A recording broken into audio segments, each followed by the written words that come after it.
enthusiasm with fury. Hey, what's going on, everybody? You know, in the last few of the videos I've done, I've been talking about the ups and downs of being the first responder. And there's another type of patient I wanted to talk about. And I know a lot of people who've been doing it longer than I've been doing it, and who's been doing it for a shorter time than I've been doing it, knows about the patient who is in the most dire situation, but their priorities are not on that situation, versus those who are in less dire situations and they're acting like they're about to die, like death is imminent, where we have people where it's reversed and it's a coping mechanism. They teach you about it in EMT school. I forgot all the technical names about it. But a lot of people haven't moved to that acceptance phase. Those are those who are like basically in hospice or so, which I don't deal with a lot of hospice patients, of course, unless I was working my medical transport. But as 911, you don't really deal with many hospice. As medical transport EMT, yes, you do. And we have patients that we know don't have DNRs, which is do not resuscitate, do not intubate thing, DNI, all these other situations. This person means if they're knocking on heaven's door or they circling the drain to hell, you cannot save their life. They just want to go.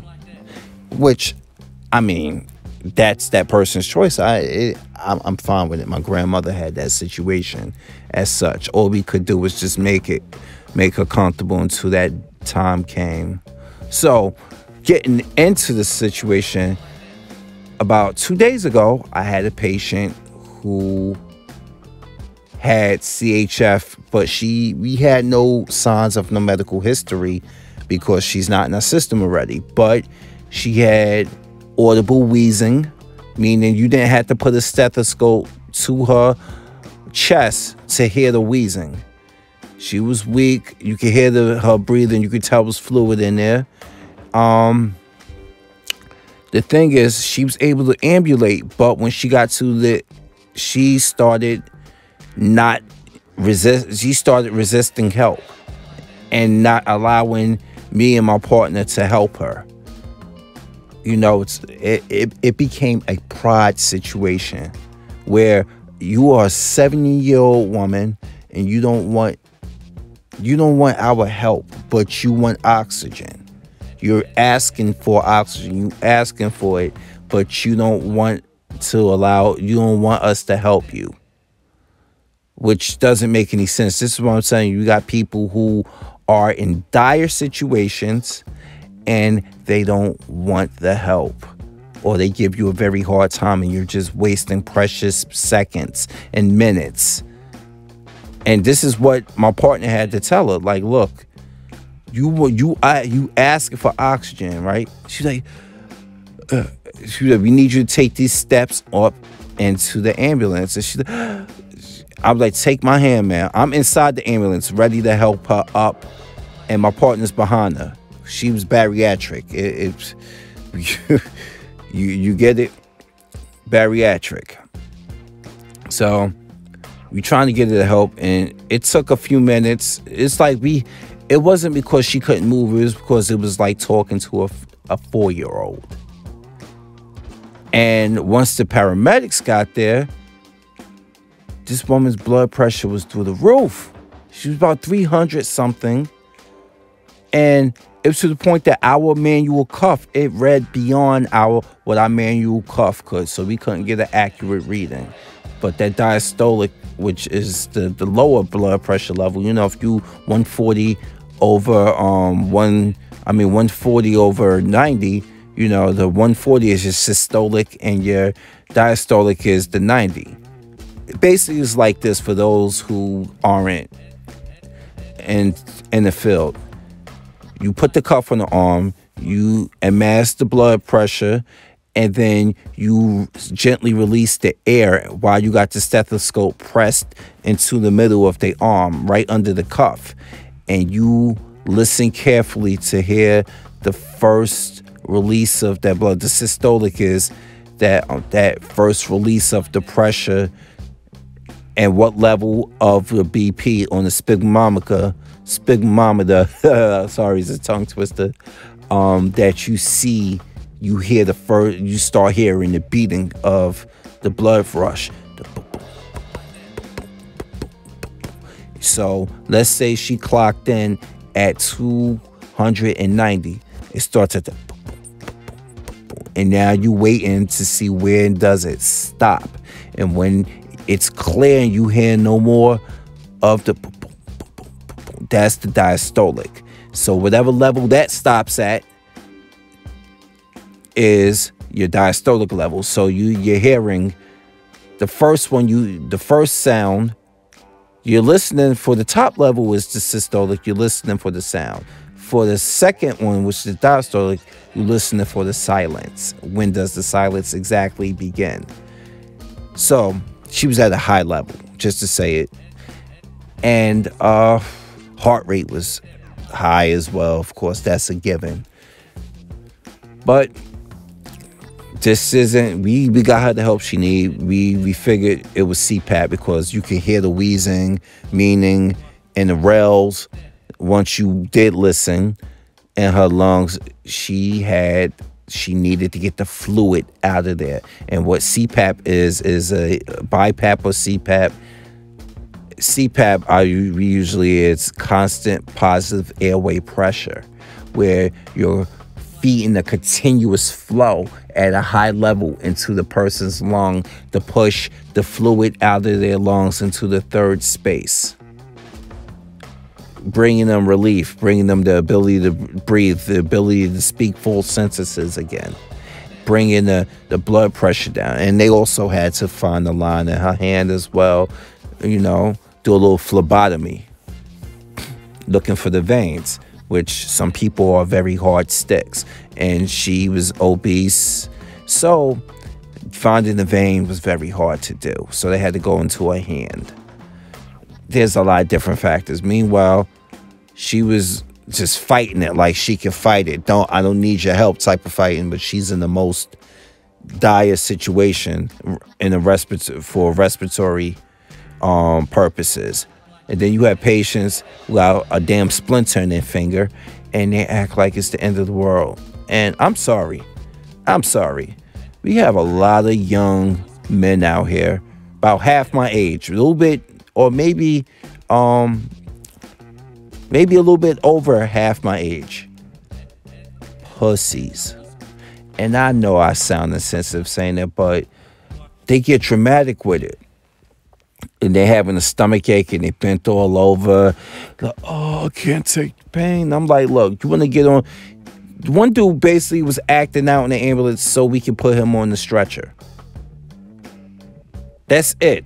He was capable, got in, walked up there on his own, sat in, we seatbelted him into the bench, and then he started acting out. Even my partner, who was that day was a 22-year-old black female firefighter, young female, even she was like, yo, you seen that, right? I was like, yeah, I saw it.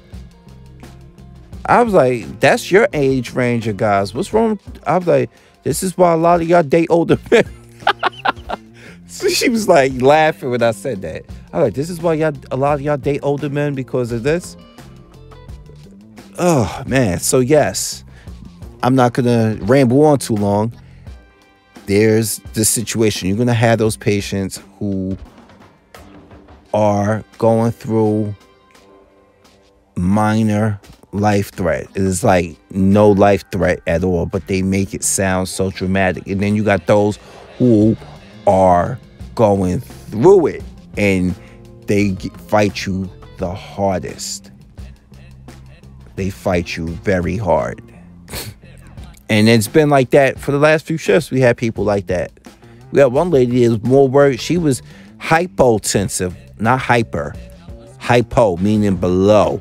Low, like low blood pressure. whereas hypertensive, the high blood pressure. She was hypotensive, and this woman, she worried about her wig and her makeup. And she was also worried about, just her wig and her makeup. And she's a 70-something-year-old female, worried more about that rather than the fact that she's hypotensive and she's weak, she's barely eating, things of that nature. Versus a person who got a stomach virus and they act like they're about to die. And they were like, you asked them, did they throw up? No. I was like, have you just had diarrhea? Yeah, a little bit. I asked them, have you been drinking? Have you had any like Gatorade? No. Are you drinking at least Pedialyte? How has your diet been? I was like, you gotta, there's certain things that you can't tell them, but you already know. And a lot of their parents you can't tell them it as in the form of medicine, but you tell them this as a suggestion. And I'm like, look, until you're able to hold food in your system, you gotta go very bland, meaning broth, crackers, water, something electrolyte rich but low on sugar like Pedialyte. People don't understand. Pedialyte doesn't have a lot of sugar in it. It's what you need. Drinking too much water will throw your electrolytes out. It will. You have to keep some sort of salinity in your body. A lot of people, oh my God, I got everything without salt. No. We not telling you to open the packet and gulp it down. But sodium is in everything. Okay? Now, you don't have to overdo it with it. Of course, we're not telling you just openly just salt it up. All right?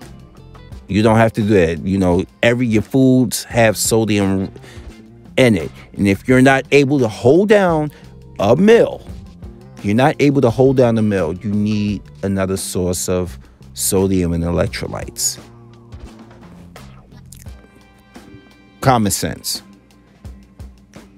But anyway, y'all, you have the patients. This is the type of patients you will deal with.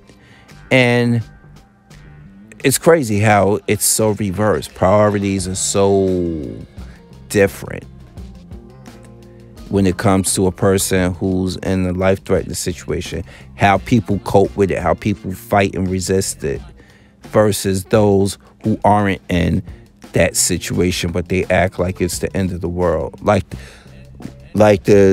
one more story. I had a guy about a couple months ago who ate a marijuana. He ate a THC edible chocolate. He's supposed to have one block, 25. What's the dosage? 25 milligrams, I think. I'm not milligrams, but one bar of chocolate would give you about maybe 25 milligrams, I think, of THC. And he ate 2 of them. And he was tripping balls. He was like, yo, I'm a smoker, man. I just smoke and stuff. And this is something I never had before. And like, you did twice the dosage. I was like, we said to him, I was like, and you did twice the dosage. You never tried it before. I was like, I had to explain to him, me and my partner had to explain to him, like, look, the problem is you smoke and you don't get that pure dosage of THC versus you taking an edible and it's straight up THC. So you smoking, you never had this in your system before. You never had this amount of THC in your system because it's done smoked and hashed and diluted down so much, whereas you getting the pure dosage and stuff. So he panicking, like he tripping, he is fucking high. And he calls up his mom while he's strapped in on the bench and, saying all this insults in Spanish, not knowing that my partner is Hispanic and can understand everything he was saying. He thought my partner was white. So He spoke back to him in Spanish, like, dude, I could tell. He was like, dude, I hear everything you're saying. I understand what you're saying.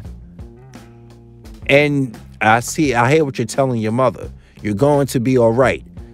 There's nothing we can do for you on the truck. We not paramedics. Not even the paramedics can do anything for you, bro.